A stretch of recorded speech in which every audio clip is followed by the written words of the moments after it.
పాలకుర్తి నియోజకవర్గం తొర్రూరు పట్టణ కేంద్రంలోని స్థానిక కాంగ్రెస్ పార్టీ కార్యాలయంలో శనివారం కళ్యాణ లక్ష్మి మరియు షాదీ ముబారక్ లబ్ధిదారులకు చెక్కులను ఎమ్మెల్యే ఎస్ఎస్పిని రెడ్డి పంపిణీ చేయడం జరిగింది. ఈ సందర్భంగా ఎమ్మెల్యే ఎస్ఎస్పిని రెడ్డి మాట్లాడుతూ సబండ వర్గాల ప్రజల సంక్షేమమే కాంగ్రెస్ పార్టీ ధ్యేయమని తెలుపుతూ సంక్షేమ పథకాల విషయంలో పార్టీలకు అతీతంగా లబ్ధిదారులకు చెక్కులు పంపిణీ చేయడం జరిగిందని పేర్కొంటూ భవిష్యత్తులో కూడా పార్టీలకు అతీతంగానే సంక్షేమ ఫలాలు ప్రజలందరికీ అందే విధంగా కృషి చేస్తానన్నారు. ఈ కార్యక్రమంలో ప్రజా ప్రతినిధులు, కాంగ్రెస్ పార్టీ సీనియర్ నాయకులు, కార్యకర్తలు, మరియు మహిళలు పాల్గొన్నారు. ఇంకా ఇక్కడ ఈ రోజు మనం మొత్తం 49,04,000 రూపాయల చెక్కుల పంపిణీలు చేస్తున్నాం అన్ని మండలాలు.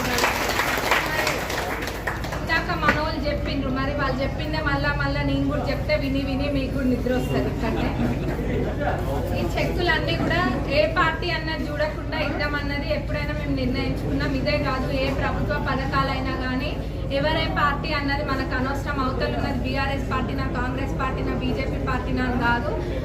అక్కడున్న వ్యక్తికి ఏం అవసరం ఉంది, నిజంగా వాళ్ళకి అవసరం ఉందా వాళ్ళకి అన్నది ఒక్కటే చూస్తాము. వాళ్ళకి అర్హత ఉంటే చాలు, అవి పొందడానికి వాళ్ళకి అర్హత ఉంటే చాలు. అంతేగాని వాళ్ళు ఏ పార్టీలో ఉండరు అన్నది మనకు అనవసరము. ఇప్పుడు ఎవరో ఏదో చేసిండ్రని వాళ్ళని చూసి మనం చేయాల్సిన అవసరం లేదు. ఇందాక చెప్తుండ్రు మనోళ్ళు చెక్కులు కూడా ఇంట్లో దాచిపెట్టుకుంటారు. అంటే ఏం చేసుకుంటారు? ఇస్తే వాళ్ళ సొమ్ము ఏమైనా పోతుందా? వచ్చిన చెక్కులు ఆరోగ్యం కోసమే కదా అవి పెట్టుకున్నవి. ఆ చెక్కులు కూడా దాచిపెట్టుకుంటారు. అంటే ఇంకా ఎట్లా పరిపాలించింది అన్నది ఇంకా మళ్ళీ చెప్పనవసరం లేదు, అవన్నీ అయిపోయినాయి. మరి మేము మటుకు అట్లా చేయము. ఎప్పుడైనా నా దగ్గరికి ఏ కళ్యాణ లక్ష్మి చెక్కులు వచ్చినా కానీ అవి చూడకుండా ఎవరు వచ్చిండ్రా అన్నది చూడకుండా తప్పనిసరిగా వాళ్ళకి సంతకం చేసి ఇస్తున్నా.